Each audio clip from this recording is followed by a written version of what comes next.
sorry. Hindi talaga ako fan ng kasinungalingan. Sorry. Hindi talaga ako fan ng ganun. Alam mo, diretso, madaling skill yan. Napakadaling skill ng pagsisinungaling. Alam mo kung ano mas mahirap na skill? Yung kung paano mo tatahiin yung salita mo para kahit totoo at masakit sa pandinig ng mga tao, tinatanggap pa rin ng mga tao. Yan ang mas mahirap na skill, mas challenging yan. Diyan ako naniniwala. Magsabi ka ng totoo. Sabihin mo na lang kung may pera ka ba o wala. O yung putang inang pagpapanggap mong mayaman ka at negosyante ka, yan na mismo yung negosyo mo para ipasok mo yung pera ng mga audience mo sa bulsa mo.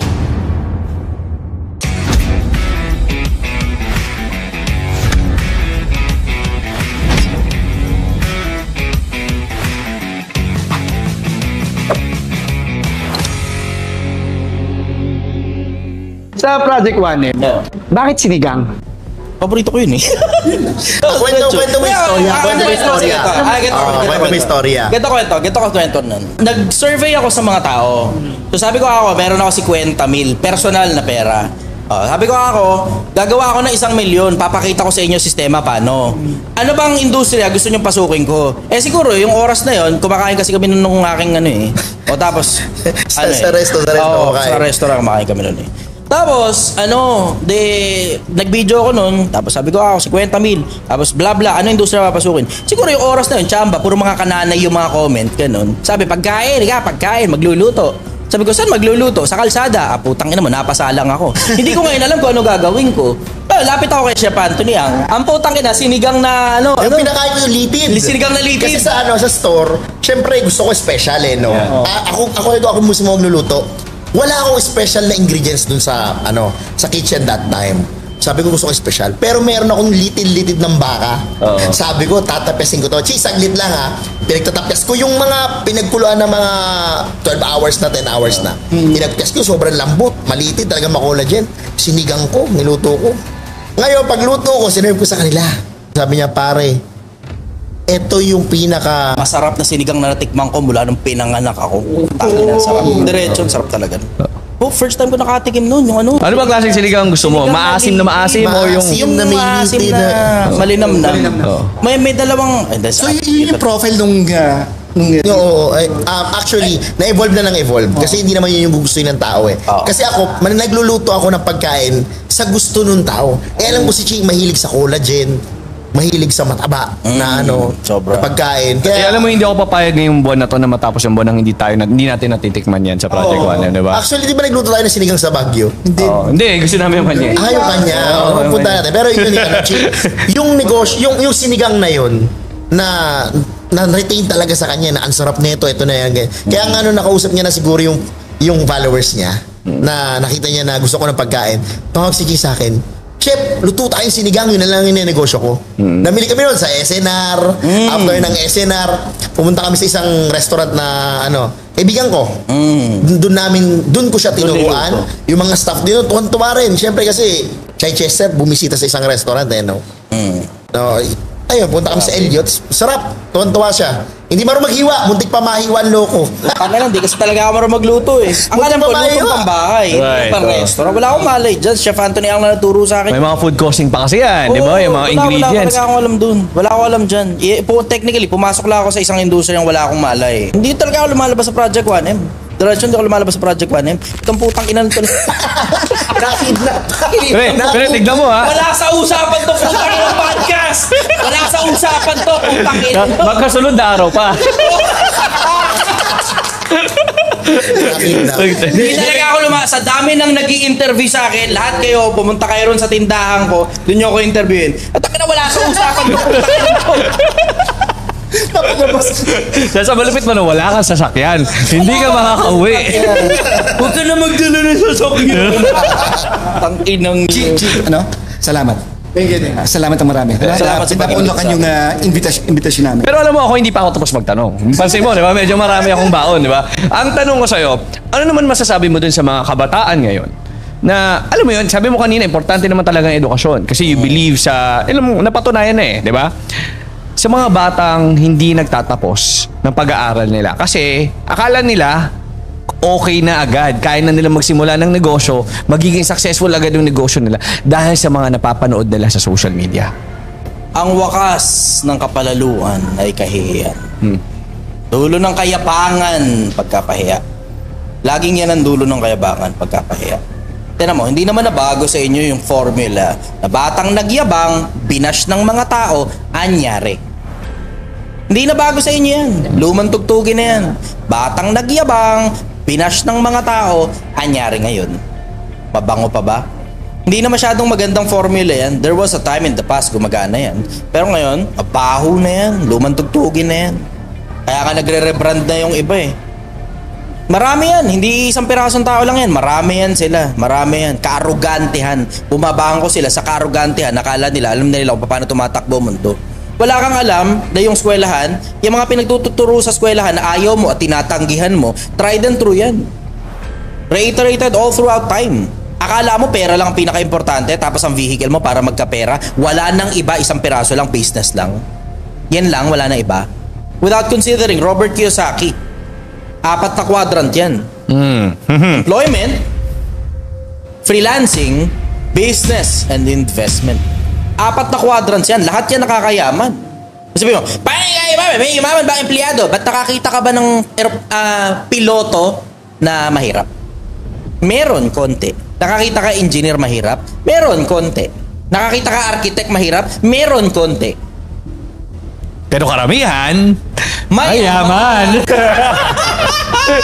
Saka ito lang baka hindi nila alam na marami pong professional managers. Ito yung mga nagiging CEO, Vice Presidents, Chief Operating Officer, mga empleyado po ang mga ito. Hindi lahat sila yung may-ari ng negosyo. Akala kasi nila, pag sinabi CEO, yun na rin may-ari. Oo, yun ang pag-aakala nila. Pero katindi yung kabobohan ngayon sa panahon natin ngayon. Nakala nila, pag sinabi CEO, siya na rin may-ari.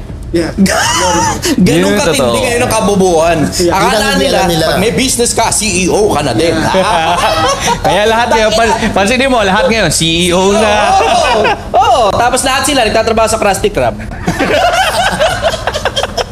Wait lang. Medyo luma yun. Alam mo, sa mga kabataan na nakikinig ngayon, kung meron man, hindi nyo napapansin yung konsepto di ba? Ito, this has hold tried and truth for the longest time. Yung konsepto na magtatapos ka ng pinag-aralan. Tapos pagkatapos nun, mag-i-empleyado ka. Tapos pagkatapos nun, mapopromote ka. Tapos habang napopromote ka, dumadami ang pera mo, dumadami din ang alam mo. Ano naman ang masama na habang nag-aaral ka kung paano magnegosyo, sa bakuran ng ibang magaling na negosyante, sila pa yung nagbabayad sa'yo, nagpa-practice ka ng pagnenegosyo na pwede mo nang i-apply paglabas mo sa tunay na mundo. Kesa, wala kang pinag-aralan, wala kang laman, walang laman ng putang inang resume mo, tapos magbubuo ka ng ngayon ng sistema, tapos hindi mo pinag-aralan yung paano maging empleyado, kasi nga ayaw mo nga maging empleyado, gusto mo diretso ka na kagad, let's get to the good part, tapos ngayon, pag bumagsak ngayon yung negosyo mo, pakyo ka ngayon sa merkado, hindi mo ngayon alam kung ano ginagawa mo, balik ka ngayon sa wala. Buti sana kung may magpapautang pa sa'yo para maka-round 2 ka. Kung makaka-round 2 ka pa, paano kung durug ka na talaga, tapos hindi mo na kaya yung devastation na pinagdaanan mo? Hindi nyo alam kung gaano kahirap magnegosyo. As statistics, somewhere near 80-90% ng negosyo bumabagsak sa unang taon pa lang. Walang nagko-consider niyan Bakit? Kasi nakikita nyo yung putang inang ilang piraso lang ng mga putang ina na nasa social media. Hindi nyo naman alam, tad ng utang pala yung mga putang inang yan. Wala kayong malay. Wala kayong malay na lumulubog na pala finances niyan. Wala kayong malay na nirerentahan lang pala yung mga putang inang mga sports car. Wala kayong malay. Bakit wala kayong malay? Kasi nga hindi nyo nga inungkat yung mga putang inang idol nyo. Hindi nyo inungkat yung mga iniidolo nyo. Ang nakikita nyo sa social media, kapekean. Kahit sino, kayang mag-post. Nasa Wolfgang ka, kung nagbayad ka ng 6,000 pesos per plate, tapos akala mo linggo-linggo nandun sila, iba't iba lang pala ng angulo yung putang inang yan. Malupit nun, plato pa nung katabi yung pinicturan. Hindi, yun nga kasi kaya nga nagkaroon ng ng konseptong failures to founders para ilabas talaga yung hirap. Ito legit na-appreciate ko talaga to. Pagod at tunay na naranasan ng tunay na mga negosyante at kung paano bumangon. Alam mo, ito napapansin ko rin in general Yung mga nagsasalita sa social media, dalawang klaseng tao lang yan. Isang taong legit na nagmamalasakit at saka isang scammer. Dalawa lang. Ang majority pa dyan, scammer. Kasi diretso, hindi ganun kadali yung konsepto ng pagnenegosyo. Ang mas madalas na pagkakataon na talagang problema mo talaga sa pagnenegosyo, yung putang inang hindi mo alam kung may bibili ba ng putang inang produkto o serbisyo mo, isama mo pa yung kaburingan ng pindot-pindot ng putang inang numero, ang nakikita nila, let's get to the good part, na ginagastos na yung pera. Ang layo pa nun mula sa umpisa. Ang layo no mula sa umpisa. Skip the good part nagpapakita ng gagawin. umpisa. Skip to the good part agad sila. Nakikita nila, nag-drive ng sports car, broom. Nakikita nila sa mansyon, broom. Nakikita nila sa travel, broom. Pero hindi na nila nakikita yung putang inang araw-araw na hirap. Ito pa pinakamabigat. Yung mga yan na nakikita nyo sa social media, yung iba dyan, frontman lang, hindi sila may-ari. Exactly. Ginawang ano? Kilala ko na naman yan. Yan na, walang nagsasalita ng tungkol sa ganyan. Ako nga namamangha na yung mga legit na negosyante, sinusuportahan pa yung putang inang yan. Legit na negosyante ka, sinusuportahan mo yung panloloko ng kapwa? Tangina, nakakadiri naman. Nakakadiri kayo, legit kayo negosyante, sinusuportahan nyo yan. Tangina, panloloko lang ng kapwa yung ginagawa niyan eh. Alam nyo naman, hindi yan talaga yung totoong CEO. Marketing yung putang inang yan. Yan lumilitaw-litaw dyan. Sports car, broom. Tangina mo, marketing yan ginagawa niya. Di naman CEO shit yan eh. Ano ba ginagawa ng CEO? Diretsahan. Nag-uusap tungkol sa direksyon. Hindi putang ina mo nagta-travel sa kung saan-saan. Hotel. Punta-punta. Broom. Para kang batang naglalaro. Tangina ka. Tapos yan ang palagay mo CEO yan? Yan ang CEO? Tayo na diretso, ako may milyones, di ko lalagay pera ko sa'yo. Bakit? Naglalaro ka eh! Naglalaro ka! Tayo na, walang nag-uusap ng tungkol dyan sa social media. Ako namamangha sa tindi ng katahimikan, sa kasinungalingan ng mga putang inang yan. Tindi. Tanginang tindi. Diretsahan lang. Nandidiri ako sa social media. Nakakadiri na ngayon yung social media. Nag-aantay ako ng mas marami pang failures to founders. Ito pare very deep yun eh. That's very deep yung sinabi mo. Kasi malaki talaga yung katotohanan doon sa sinabi mo. Marami talagang mga influencers out there na, let's face it, hindi naman talaga 100% na sinasabi nila is katotohanan. Diba? Marami doon, front lang, syempre, paparami ng followers. I-adjust mo yung approach mo sa social media para dumami yung followers mo. Ngayon, ano yung mga advice mo sa mga bata na ang tingin nila, ang social media, ang pag-asa nila? Maging, alam mo yun, influencer din. Nagkaroon talaga ng pag-asa ang mga tao dahil sa social media. Yeah, content creators, di ba? Nagkaroon ng maraming industriya at nagkaroon ng maraming mga hanap buhay na naggawa sa social media. Ang problema nga lang, napuno din ng mga taong sinungaling ang social media. Ang tawag nila doon, selective posting. Popost mo lang yung rich and glamorous lifestyle. Pero hindi mo pinapakita yung araw-araw. Yun nga yung dahilan kung bakit pumayag ako. Kasi pwede naman akong tumanggi, di ba? Na kahit nandito na ako, okay, sige, wala sasakyan, okay, ayos, pwede naman akong tumanggi. At ako pumayag kasi failures to founders. Dito legit, dito totoo. Dito nakikita mo yung hirap ng mga ordinaryong tao tapos pinag-uusapan kung gaano kahirap yung mundo ng paghahanap buhay. Hindi katulad ng tangina puro rich and glamorous ang dating na parang akala mo araw-araw ganyan ang lifestyle ng mga mayayaman. Tangina, palagay mo ba Ayala ganyan na itsura? Palagay mo ba sila Zobel ganyan na itsura? Palagay mo ba sila yung may-ari ng San Miguel Corporation ganyan na itsura? Puta, si ano nga eh, ano pangalan nito? Si Sir Ramon Ang? Ayun, San Miguel. Very, very Sir humble. Ramon Ang. Yeah. Isipin mo, may-ari ng San Miguel yan oh. Bilyonaryo, baka nga trilyonaryo yan eh. Hindi mo naman alam eh. You will never know. Oo, meron nakasulat dyan. Pero obviously, hindi naman lahat dinideclare eh. Pero ang bottom line, tignan mo. Ang sabi niya ron sa isang interview niya kay Kato Nying, yung mga anak niya, wag ko makita kayo na nakasuot-suot kayo ng mga branded na mga shirt. Mga magagandang mga klase ng relo. Kung hindi nga lang dahil daw na magpapa-interview siya, hindi daw siya magsusuot ng relo. At ordinaryong damit lang daw ang susuotin niya. Bakit? Kasi dapat supposed to be, habang tumataas ka, habang tumatayog ka, parang kawayan, natututo ka yumuko. Tangina mo, ang taas-taas ng tingin mo sa sarili mo, tapos pag tinignan naman pala yung resume mo, tangina mo, marketing ka lang palang hayop ka. Tapos nagpapanggap kang CEO, yun ang pakilala mo sa mga tao, habang yung nanay mo nagmamaneho ng negosyo mong poke ng kinaka. Hindi ka nang didiri sa sarili mo. Merong nagmamaneho ng negosyo mo. Yan tao na yan, yung dapat na CEO. Sino ka? Marketing? Tapos nagpapanggap kang may-ari? Tangina, diri ako sa mga ganyang klase ng tao. Yung tindi ng kasinungalingan sa social media. Hindi ko na matiis eh. Kailangan may magsalita. Kailangan talagang may magsalita. Hindi pwedeng wala. Hindi pwedeng ganun-ganon na lang yun. Nakikita mo sinungaling yung mga hayop na yan. Tapos nakikita mo yung mga kabataan na sisira kinabukasan dahil sa mga hayop na yan. Tangina, hindi. Hindi ako mananahimik. I will not back down. Ito sigurado ko sa inyo, darating ang panahon, magkakaintindihan din, palipasin mo lang ilang panahon, yung mga putang inang mga tinitingala nyo, magtatakbuhan na yan. Konting tiis lang, wala 10 taon, mark my words. The Chichester said, yung mga putang inang mga tinitingala ninyo, na mga putang inang mga napakayayamang mga putang inang sports car, magtatakbuhan yan, tignan mo. Magtatakbuhan yan. Ganyan naman na nangyari in the past eh. Nasaan na yung mga taong napakasikat sa social media, talaga namang napakayayabang na mga tao. Nakita mo kung ano nangyari sa kanila? Nasa ibang bansa nagtatago. Asan na yung mga front? Asan na yung mga front? Antay lang kayo, antay lang kayo. Ngayon kasi meron pang sapat na pera eh. Ngayon kasi sapat pa yung kasikatan nila para pagtakpan yung mga baho nila. Walang bahong hindi lumilitaw. Ang tanong kasi nung paano ibabalik yung perang pinahiram sa'yo pag Yun na nga mali eh. yung Oo, negosyo ito mo. kasi na, alam mo, diretso ha. Ito lang nangyari. Pakita ko sa inyo kung ano nangyari ha. Ito ang nangyari. Meron ako magaling na idea. Sigat ako, social media influencer ako. Sobrang lupit ng putang ng idea ko. Mangangalap ako ngayon ng pondo. Ito ngayon ang problema. Hindi gumana yung idea. Paano mo ngayon babalik ang putang ng pondo? Ito pa mabigat. Tangina, ito malupit. Sobrang tindi nito. Yung pera mo, galing sa mga taong inutangan mo o pinag-invest mo ron sa kumpanya, tas minamaneho mo ngayon yung kotse na galing sa mga tao na yun, hindi galing sa tubo. Supposed to be, dapat yung perang kotse mo, dapat galing sa tubo.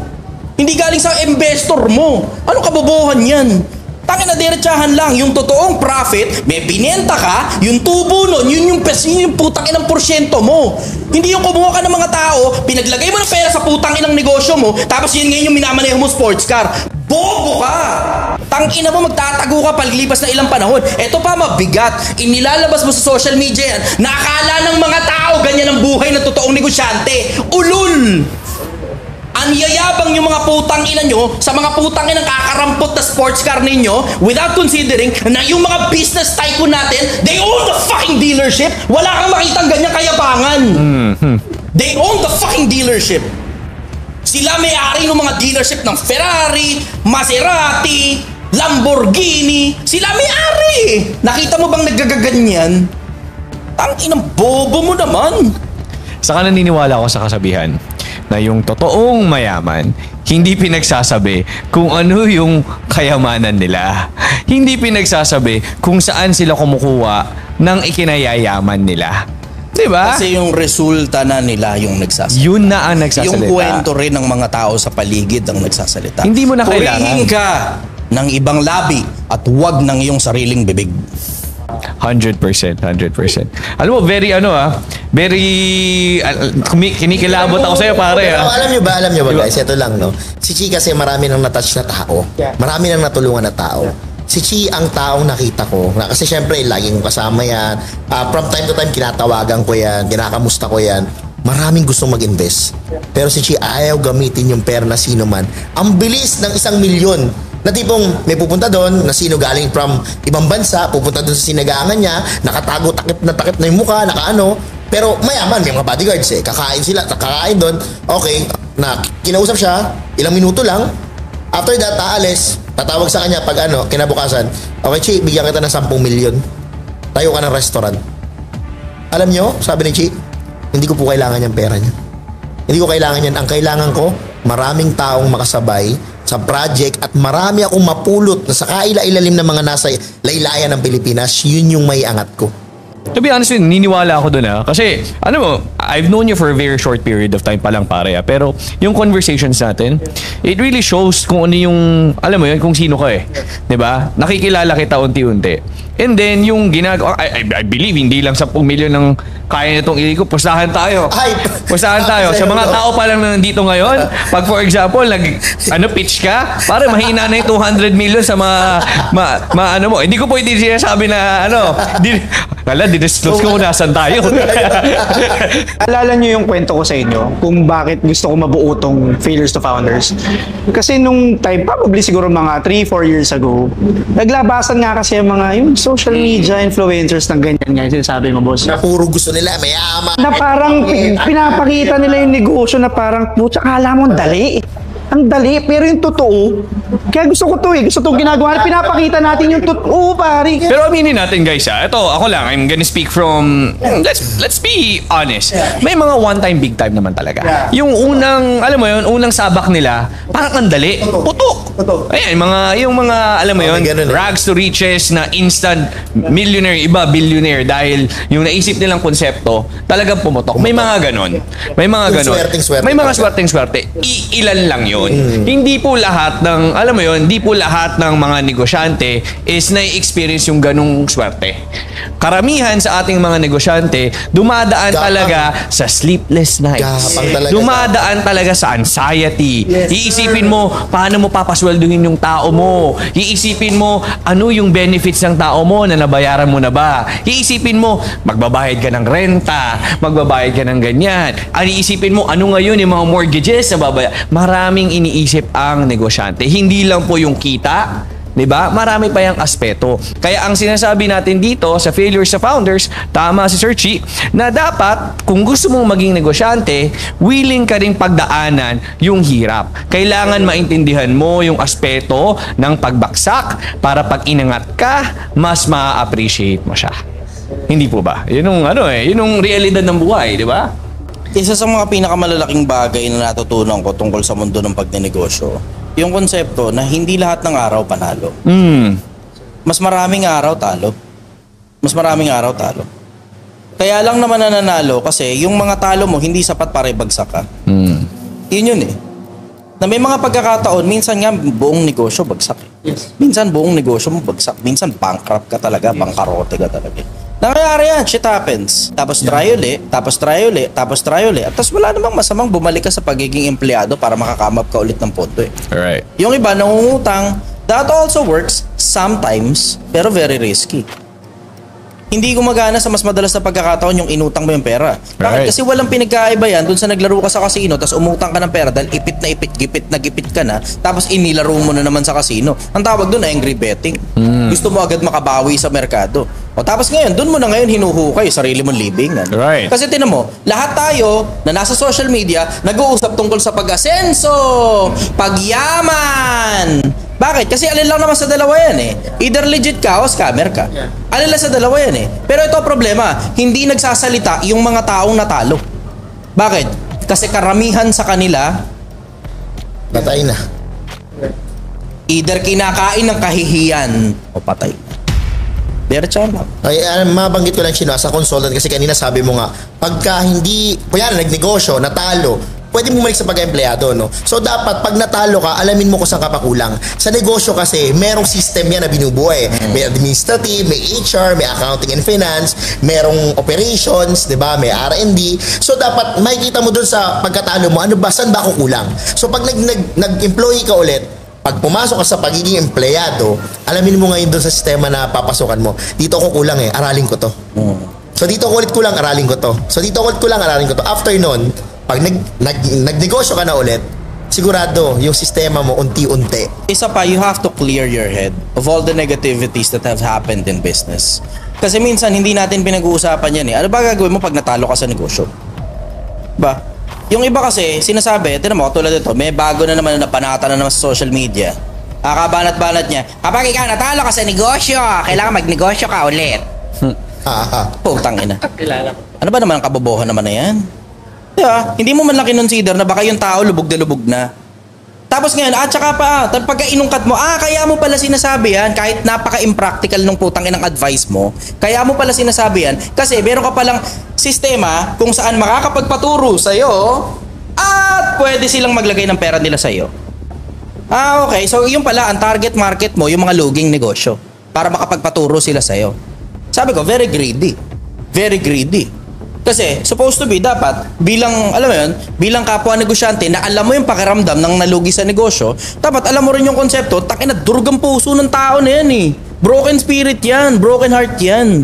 Baka nga ng mga nasira pa yung relasyon yan eh. Wala ka namang mali, baka yung asawa niya iniwan siya dahil wala na siyang pera. Right. Baka yung mga anak niya pinabayaan na siya. Baka yung mga kaibigan niya itinakwil na siya dahil wala na siyang mautangan. Diba? Baka lubog pa sa utang yan, hinahabol pa ng loan firm. Tapos pipilitin mo ngayon, magnegosyo na naman ng panibago. Ano ba naman, teka muna, pahupain mo muna negativity sa buhay ng tao. Walang masamang bumalik sa pagka-empleyado, kainin mo yung pride mo. Walang masama dyan.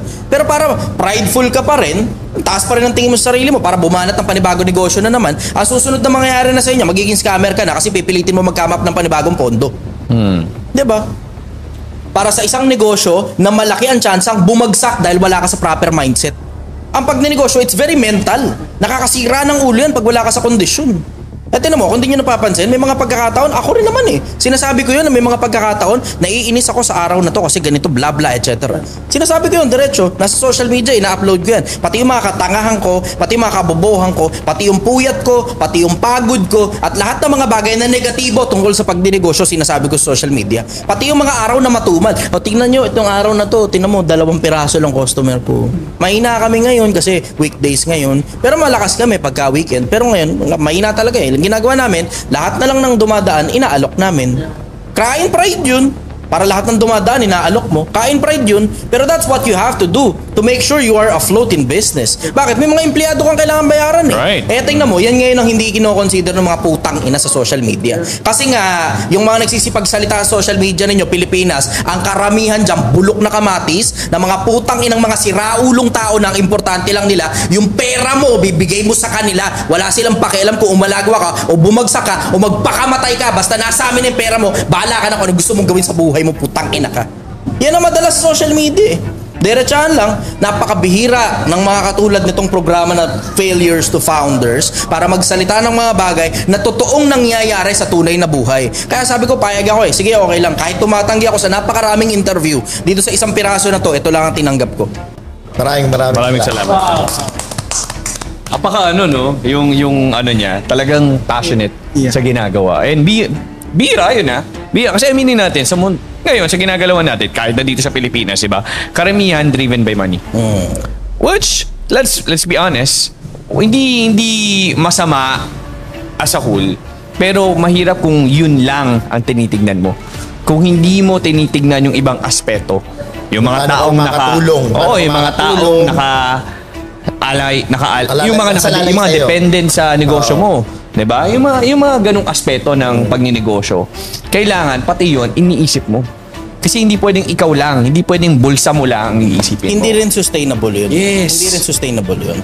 Dapat pag magnenegosyo ka, ang iisipin mo, yung ano ba yung mapapakinabang nung kabilang panig.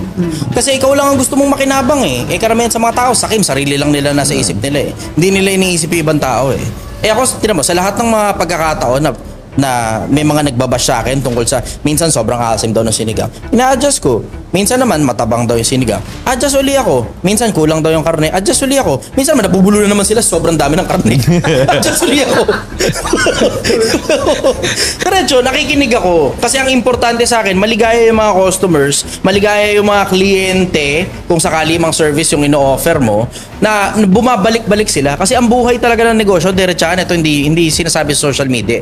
Ang buhay ng negosyo, nandun sa mga bumabalik sa'yo. Yes. Na pabalik-balik na. Oo, sige, new business acquisition. Diba? Oo, sige, merong mga bagong mga negosyo o bagong mga customer na pupunta sa'yo. Ando na yun, understood na yun. Pero yung konsepto na yung mga bumabalik sa'yo, sila yung mga bumubuhay talaga sa negosyo mo. Diba? Yung ang sabi nila sa kawikang Ingles, yung nakalimutan ko na tawag doon.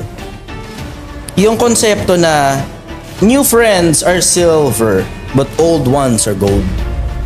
Yung mga bago na mga tumatangkilik sa'yo, ayos yan, goods yan, okay yan. Pero yung mga dati nang nandyan para sa'yo, na sila yung bumubuhay talaga sa negosyo mo, na dahil sa kanila nakakabayad ka ng bills, yan yung mga iingatan mong dapat regular pabalik-balik. Yes, yo. Kasi maraming, diretso sasama lang loob sa akin ng mga nasa social media. Pero I will spill this out. Alang-alang sa pagmamalasakit sa kapwa-tao, hindi naman ako nagpapangalan ng mga negosyo nyo eh. So sa mga kaibigan ko na ganito yung negosyo nila, hindi naman ako nagpangalan ng negosyo ninyo. Pero tignan mo, franchising. Isa sa mga malalaking sakit ng ulo ngayon sa mundo ng pagnenegosyo yung konsepto ng franchising. Natangina, wala pa nga 1 taon, ang dami mo ng branches. Wala pang 1 taon, ang dami mo ng branches. Bakit? Dahil ba yan tinatangkilik ng tao? O dahil sobrang dami lang gustong magpanggap na negosyante, binigay sa'yo yung pera, binigyan mo sila ng prangkisa sa negosyo mo, tapos ngayon, isang buong bulto ngayon na may problema ngayon sa pera lahat ng mga franchisors mo. Bakit? Eh, wala kang sapat na sistema kung paano makakapagparating ng customer sa lahat ng mga franchises mo. Hindi kilala yung brand mo, may franchise ka na kagad. Anyari sa'yo? Anong nangyari? Pumaldo ka lang ng pera dahil sa mga nag-franchise. Pero yung mga nag-franchise sa'yo, lahat sila dismayado.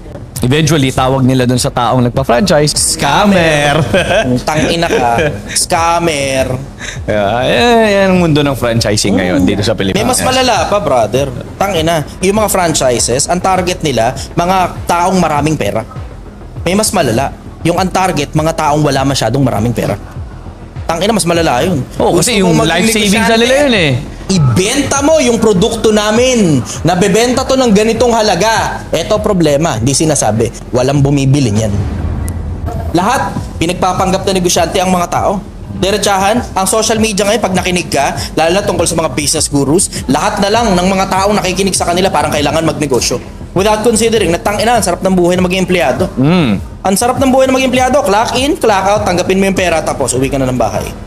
Umangat ka ng posisyon, ganun pa rin, clock in, clock out, uwi ka ng bahay, tapos angat ka pa ng posisyon, ganun pa rin, clock in, clock out. Basta nagagawa mo yung trabaho mo, tapos wala ka masyado maraming isipin. Hindi ka tulad pag negosyante ka, dun pa lang nagsisimula yung totoong trabaho mo bilang negosyante pagkatapos ng clock out ng mga tao mo. Utang ina. Yun ang hindi nila alam. Hindi nila alam. Wala nagsasalita Wala niyan. nagsasabi about it, eh. Wala nagsasalita ng ganyan. Nag-take note ako ng mga ano ko. Ang dami ko natutunan, Kai. Ang dami ko natutunan. Ano? At yung iba is Sabi nako-confirm. ko, akala ko may phone in question. Nakikita ko siya nagtatype. Kaya boss, agree ako doon. Kasi I was once, alam natin to, kinuwento ko sa inyo to. At lumabas ako sa social media na kinuwento ko to. I was once a franchisor na nakapagbenta ako ng franchise without a store. May existing store.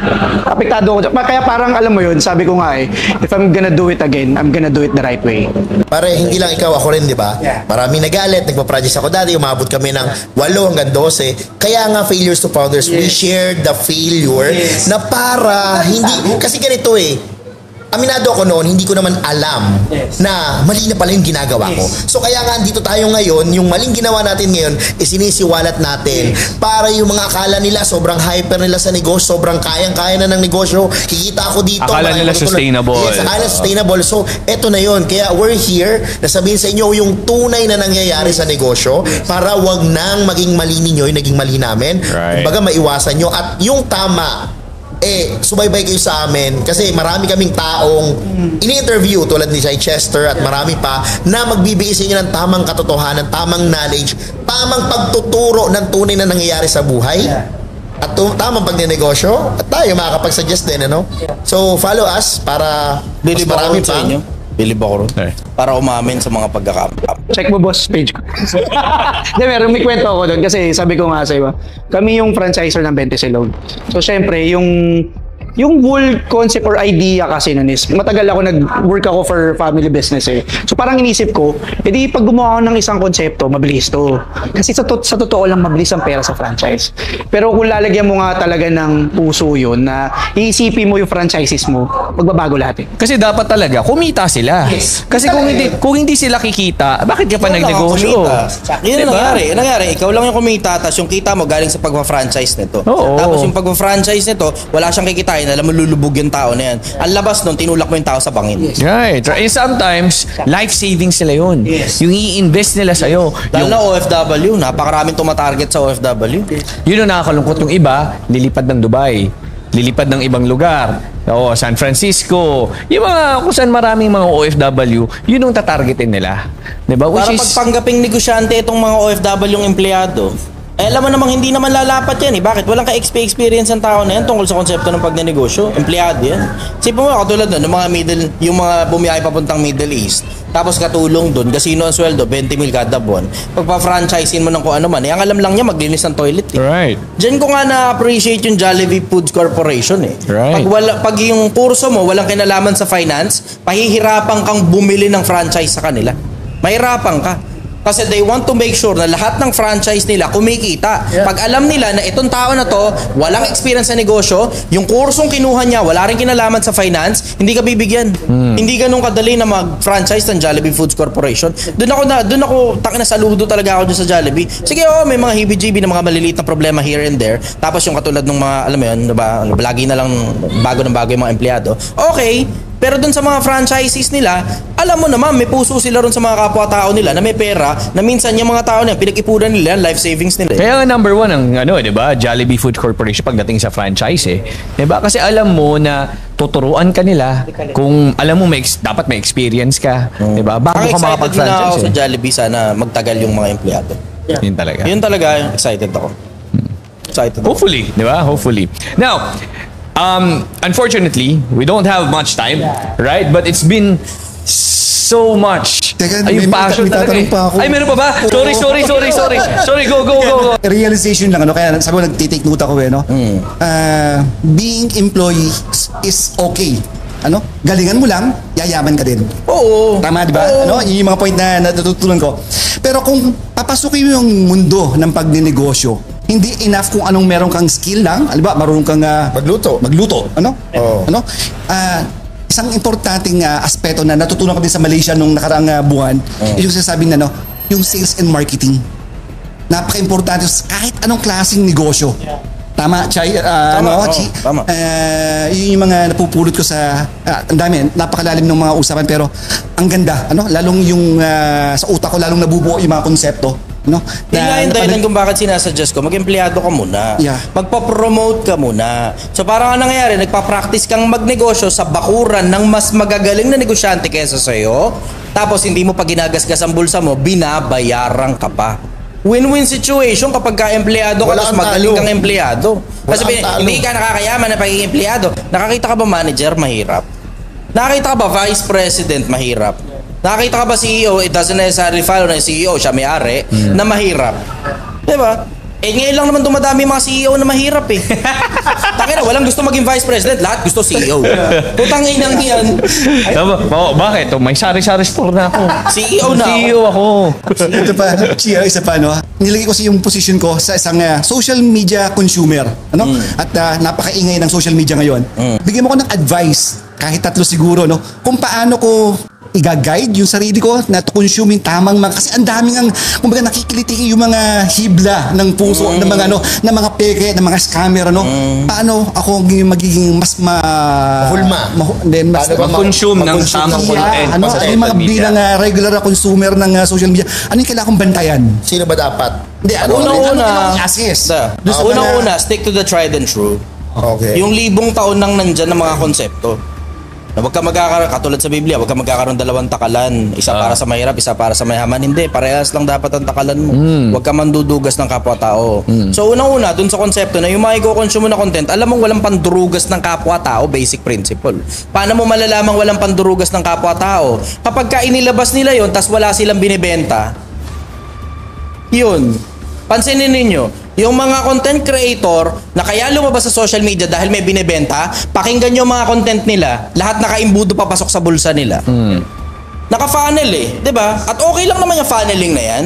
Ayos lang yan. Ngayon, ang tanong, paano mo malalaman kung yung funneling ba na ginagawa nila tama o mali? Tignan mo yung practicality. Pag hindi practical, alam mo wala sa lugar yan. Pag hindi practical, wala sa lugar. Pag nag-a-advise sila, pag bumagsak ka sa negosyo, magnegosyo ka ulit, alam mo wala sa lugar yan.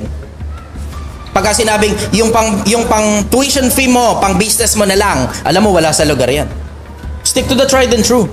Huwag kang lalabag sa mga bagay na alam mong sa sarili mo at sa konsensya mo na totoo. Ganon yung konsepto. Pag nakarinig ka ng konseptong bago, you are welcome to ponder on it. Pero you have to stick to the tried and true. Yung mga bagay na subok na. Ano mga bagay na subok? Tungkol sa pagnenegosyo, tungkol sa mga bagay na produkto. Pag binenta mo yung produkto mo, ito yung cost mo, yung dagdag niya sa cost mo, ang tawag doon tubo. Yun lang yung kita mo.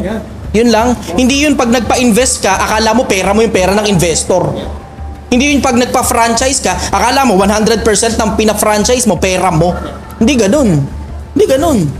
Hindi ganun kakomplikado yung pagnenegosyo. Kumukomplikado lang dahil sa mga putang ini-endorso nitong mga hayop na to eh. Right. Na para bang ang kailangan mangyari, kailangan mo raw ikang ilabas lahat ng pera mo para yumaman ka dahil abundant ang mundo.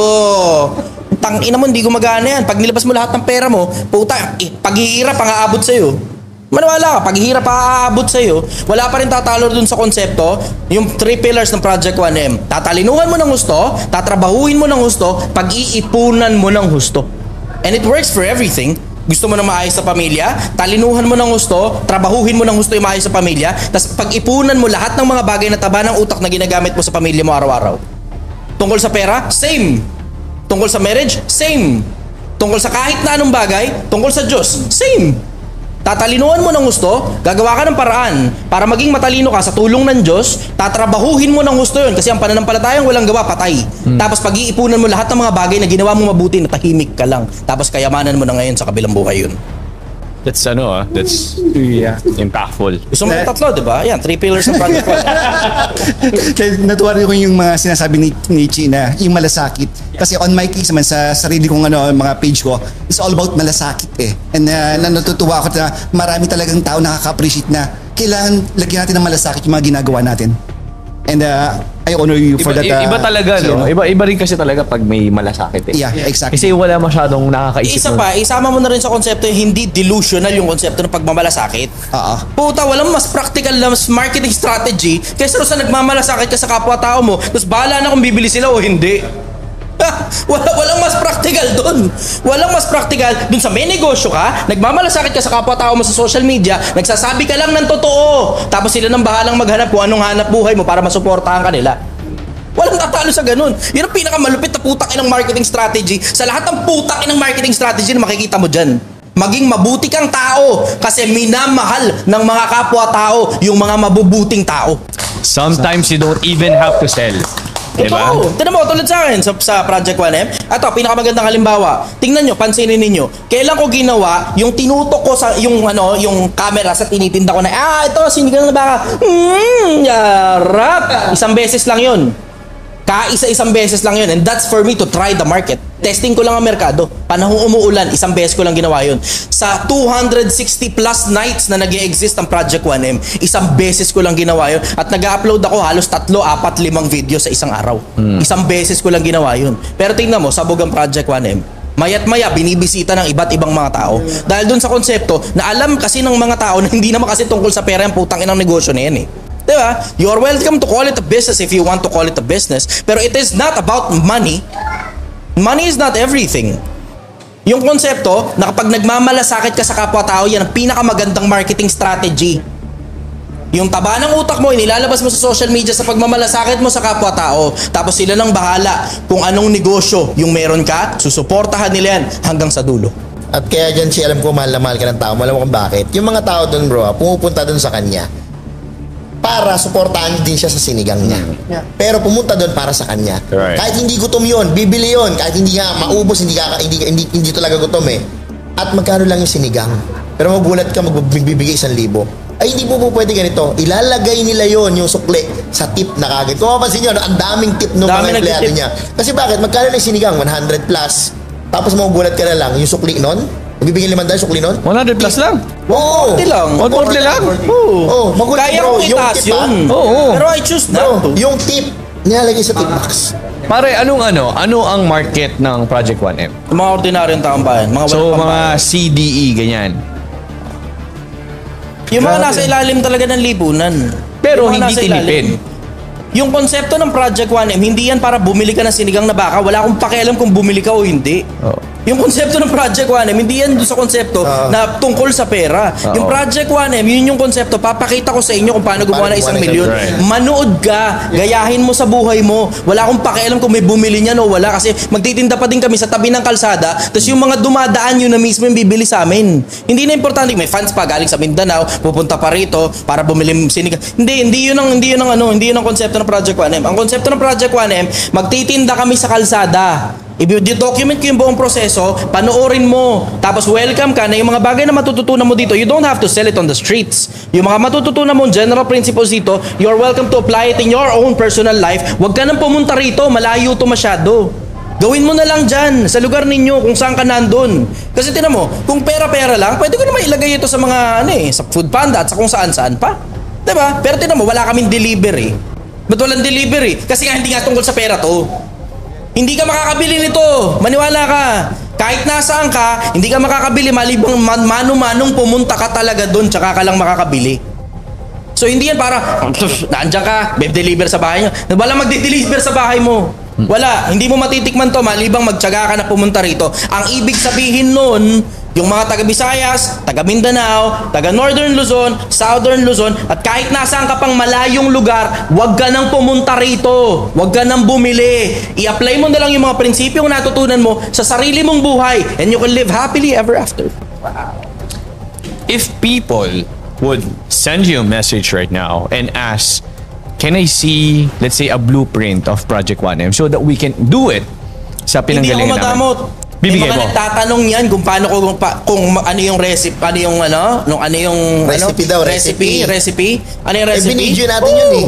Tapos Paano nire-replyan ko sila. Oo. Ano ba sikreto niya ni Kang Sinigang mo? Nasa sabaw. Yung sabaw, yung unang kulo, tatapon mo. Kasi kahit ano pang pampalasa ilagay mo dyan, pag hindi mo sinama yung beef broth, yung sabaw mismo ng baka, hindi ganun kasarap yan. Kahit ano pang pampaasim may ilagay mo dyan, hindi ganun kasarap yan. Ang sikreto niya, nandun sa sabaw mismo ng baka. Yun ang sikreto ron. O yan, diretsahan, nilabas ko sa inyo.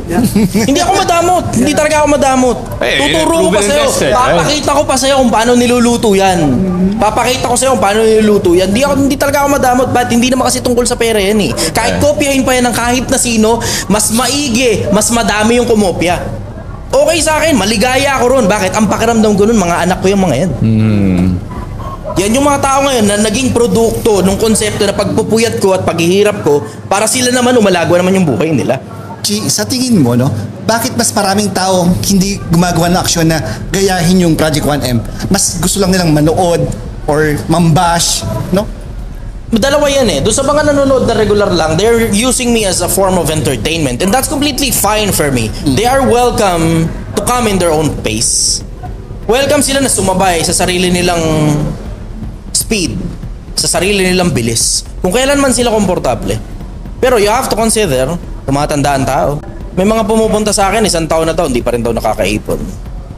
Magkano sweldo mo? 700 a day. Ilan na anak mo? 1. Magkano renta mo? 5,000. Bakit hindi ka nakakaipon? Hindi nila alam. Minsan they're just lost. Hindi nila alam eksakto eh. Tapos pag pina-breakdown mo kung ano-ano yung mga ginagastos, hindi nila ma-breakdown eksakto. Sa mga ganun, binibigyan ko na lang ng assignment. Pero yung mga basher diretso, yan yung mga miserable talaga buhay. Itong mga sumasabay, hindi lang talaga nakakaipon, sumasabay yung mga yan.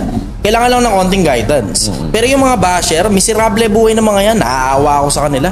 Diretso. Naawa ako sa kanila. Yun yung dahilan kung bakit yun yung dahilan kung bakit mas nagpo-focus pa ako sa pagre-reply sa mga basher kaysa sa mga follower. Kasi yung mga follower ko, they already understand how it works. Pag yung kinikita mo, mas malaki kaysa ginagastos mo, ang tawag dito, ipon. Yung pagitan nun, ipon. Pag binaliktad mo yan, ito yung kinikita mo, ito yung ginagastos mo, tawag dito, utang. O ngayon, yung tama, ito yung kinikita, ito yung ginagastos, ipon, pag dumami yung ipon mo, makakabili ka bahay, makakabili ka kotse, magkakaroon ka ipon, mapapag-aral mo anak mo. Right. Nakukuha na ng mga tao yun eh. So ngayon, yung mga basher, sila yung mga miserable ang buhay. Sa mas madalas na pagkakataon, bata. Kung hindi man teenager, kadalasan less than 25 years old, gagawa ng fake account, tapos mambabash, tapos galit ta galit. Akala mo inapi. Pero hindi mo naman nakilala tong mga tao na to kahit kailan. Just because they are emotional enough. Kasi miserable yung personal na buhay nila, wala kayong laman ng kokote. Ano nangyayari? Puro emosyon ang lumalabas sa bunganga. Yan ngayon ang market ko, patalinuhin yung mga yan. Kaya nagre-reply ako sa kanila. Yun ang dahilan, ba't mas nagre-reply pa ako sa basher kaysa sa mga followers? Chi, mga Yung kulang followers, sa pansin kabisado niya na mga nila. yan eh. No? Mga kulang sa pansin niya mga yan. Kulang talaga. And I am not saying it to malign them. I am saying it as a form of pity na ina-acknowledge ko na talagang kulang ka talaga sa pansin galing sa magulang mo. At miserable ang buhay mo, at baka hindi ka gusto ng magulang mo, at baka itinakwil ka ng kung sino man o patay na ang magulang mo, hindi mo ngayon alam kung saan ka pupunta, and you're just trying to spread hate. Misery loves company. Hindi siya bati ng nanay yan.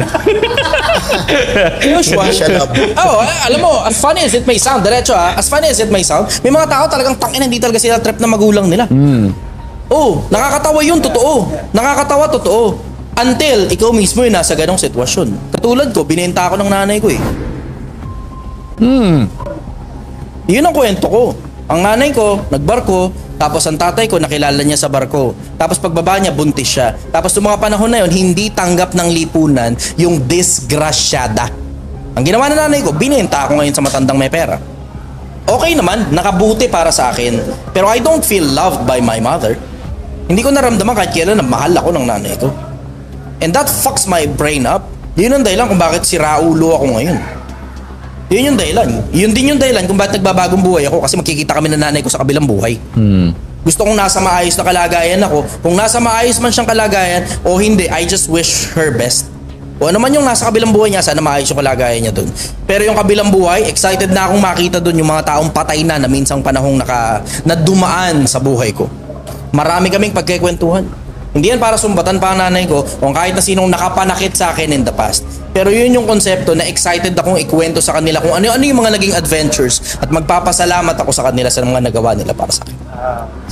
Nung nagsisimula ako sa social media, gusto ko as much as possible mga 5 oras gano'n straight. No. TikTok. Kasi ang Facebook masyadong 5 mahaba hours. TikTok. 3 hours, 2 hours. Live niya. 3 to 5 hours. Yung gano'n lang. Nagtatanong, sumasagot lang ako. Ang daming Nag-enjoy tanong, naman ako. Nag-enjoy ako sa ganun kasi pakiramdam ko kahit paano may pakinabang naman yung putang na walang kwentang buhay ko.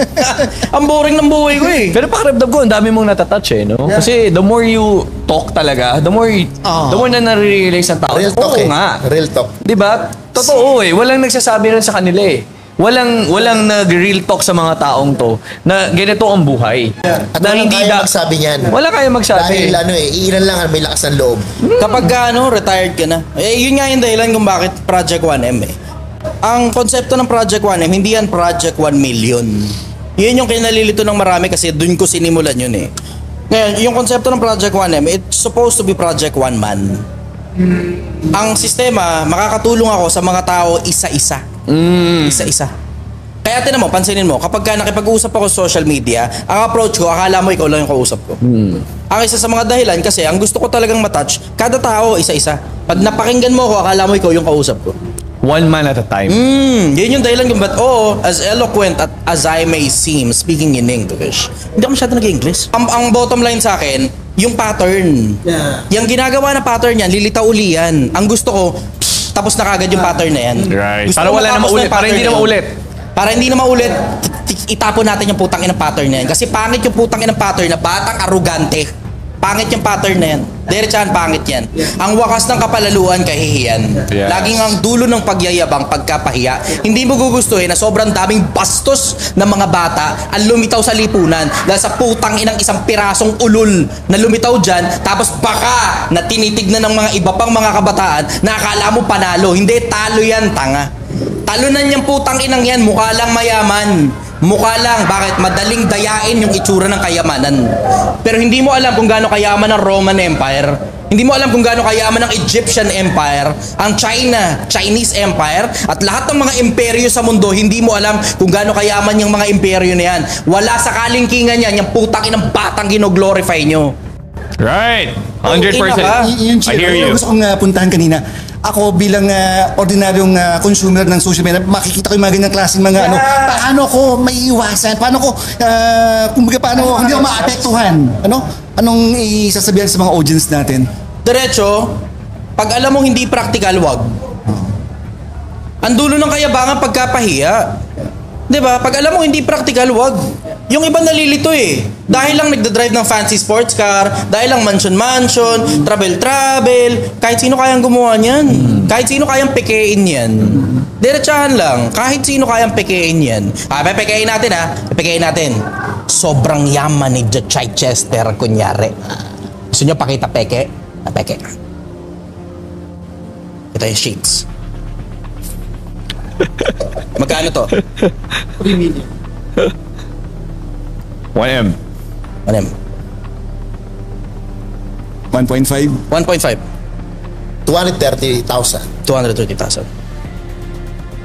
230 pesos sa Shopee. Peke. Peke. Woo! Shish! Dapat pala konti lang para madaling bilangin. Kasi pag ganito, mahirap bilangin. Ganyan yung mga putang inang peke. Papakita sa'yo. Bundle ng pera. Yun lang pala yung meron sila. Tangina, wala na pala laman yung bangko. Hanggang dun lang pala yung naipit. Tapos nagbibilang pa yun sa gitna ng kalsada. Habang binibidyoan siya ng tropa niya. Putangina. Wala na mas pepeke pa ron. Putangina, sinong tanga yung gumagawa na nagbibilang ka ng pera sa gitna ng kalsada, sa harap ng maraming tao na busy street, habang binibidyoan ka ng tropa mo? Pero madami natutuwa. Mas pepeke pa ba doon? Walang gumagawa nun sa tunay na buhay. Putangina. Yun nga, no? Ang dami na Paano ka hindi mauuto sa ganon? Tignan mo yung reality. Walang gumagawa niya sa tunay na buhay. Putang ina! Yung iba ang bobo eh. Hindi mo alam na, takina, wala kang malay sa tunay na buhay, na wala kang nakikita sa EDSA habang naglalakad ka doon dahil wala kang pambayad sa putang inang taxi, tapos ibinaba ka ng bus mo sa isang lugar na wala sa hulog, tapos lalakarin mo ngayon kasi yung bus na tamang babaan, malayo doon sa building, wala kang nakikitang nagbibilang ng pera sa gitna ng EDSA na naggagaganon habang tinututukan ng tropa niya ng camera. Putang ina naman. Tangina naman, di ba? Pag alam mo nang hindi practical at walang gumagawa niya sa tunay na buhay, alam mo na putang ina pagluloko ng kapwa yan. Diyan ka kayo nabibilib sa mga ulul na yan? Tangina! Tangina! Yung iba ka wala ng practicality. Sama mo naman ng konting common sense naman. Diba? Audience, sama nyo naman ng konting common sense naman. Tabaan nyo naman ng konting utak nyo. Hindi nakakita ka lang ng pera nung nagniningning na kagad ang mata mo. Na ganun-ganun pa rito yung bundle ng pera. Oo, tangin nga ganyan pa rito yung bundle ng pera. Tanga, sa tunay na buhay, walang gumagawa niyan. Lahat ng gumagawa niyan sa tunay na buhay, nanakawan ka ng tropa mo. Tangina, kawalang practicality ang puta. Kahit sino kayang gumawa niyan sa harap ng camera. Right. Pero sa tunay na buhay, walang gumagawa ng ganyan. Reality.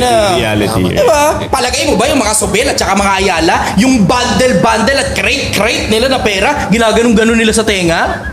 Wala nagpapakita ng pera dyan. No? Tangin ang yan. Lulang puta. Nandiyan ang ano. Ang dami nila. Kahit sa Amerika, ang dami. Kumakatok ang BIR. Tangin ang yan. Sa akin diretso, maiiwasan mo yung mga yan pag nagsama ka ng practicality sa sistema. Nakakita ka ba ng tropa mo na may pera na gumaganyan? Kung wala kang nakita, alam mo na katartaduhan niya para sa social media lang yan. For show lang yan. Hindi yan yung tunay na buhay. Tapos yan nga yung mga peking, mga putang inang yan yung iniidolo ninyo. Grabe naman. Pipili ka na lang ng idolo, peke pa. Grabe naman. Doon ka sa reality. Wala, gusto mo mabuhay na parang kala mo movie yung buhay mo? Sige, welcome ka. Siguro dahil boring yung buhay mo. Right. Here's a bad news. Yung tunay na buhay, boring talaga. And you have to stick to that boring part para magkaroon ka ng konting peace. Right. Yung konting, kahit ano, travel. Kahit paano, kotse. Diba? Makisabay. Oo. Yeah. Magandang bahay. Magandang jowa. Mind blown. Mind blown. Pero ito nga, pare. Last message mo sa mga nagkukonsume ng social media content ngayon. Ano yung pwede mong ibigay sa kanila or advice mo sa kanila? Para, alam mo yon, moving forward, hindi sila mabilis maimpluwensyahan ng mga bagay na hindi naman karapat-dapat silang maimpluwensyahan. Pilipinas, sama mo ng common sense. Yung common sense isa sa mga pinakamalalaking bagay na dahop sa lipunan ngayon eh. Dahil sa dami ng mga bagay na naglilitawan sa social media, isama mo pa yung dami ng ideology, hindi lang yung mga bagay na napapanood mo, kundi yung mga bagay na naririnig mo. Minsan hindi mo na napapansin, hindi mo na sinasamahan ng common sense eh. Minsan hindi mo na napapansin, hindi na practical. Minsan di mo napapansin, nakakadisgrasya na sa buhay mo. Yung konsepto na huwag ka nang mag-aral, dumiskarte ka na lang. Anong diskarte ang gagawin mo kapag hindi ka aral? Kahit na ano namang industriya ang pasukin mo, kailangan mong pag-aralan yan. Hindi na importante kung formal o informal ang schooling mo eh. Sama mo ng konting utak naman. Kung ang paraan pala para yumaman dapat bobo ka, sana lahat na nakatira sa squatters area, mayaman na. Kung yun pala ang formula na dapat drop out ka, sana lahat na nakatira sa mga pangmahihirap na lugar at sa ilalim ng tulay, sana milyonaryo na sila lahat. Sama mo naman ng konting common sense, Pilipinas. Huwag masyadong tangahan, huwag masyadong bobohan. Makinig ka sa mga taong totoong matatalino. Makinig ka sa mga taong totoong legit na may tinapos. Bakit? Yung educational system, nandyan yan para turuan ka na maging matalino, maging matatag, malayo ang mararating at siguradong makakarating ka sa kung saan mo man gusto. Kung gusto mo maging piloto, magiging piloto ka talaga. Kung gusto mo maging abogado, magiging abogado ka talaga. Kung gusto mo maging doktor, magiging doktor ka talaga. And money is a byproduct of what you have inside here. And your afterlife will depend on what you have inside here. And there you go, mga ka-co-founders. Sir Jai Chester. Thank you. It's a pleasure, guys. Now, for more videos like this, please make sure to subscribe to our YouTube channel, Facebook, TikTok, and Instagram channel. Once again, I am your... Ano nga ulit ako? Masyado ako na-overwhelmed sa'yo, pare. Once again, guys, Sobrang sarap, nakalimutan mo. Oo, nakalimutan ko na pare. Sino nga ulit ako? Well, there you go guys. This is another episode of Failures to Founders podcast. Maraming salamat Sir Chai Chester for gracing our podcast show. Salamat. Thank you so much again sa aming sponsor for today, the Royal Manor Hot Springs sa Los Baños, Laguna po, and the Global Sleep Group. Salamat po sa pag-sponsor ng aming events place or our space for today. And once again, I am your techpreneur host, Harold Bautista. Brad Serrano, your ESO King. Chef Anthony Ang, your chef consultant. And Sir Bruce Manalo, your Baraska King. Bye for now. Bye.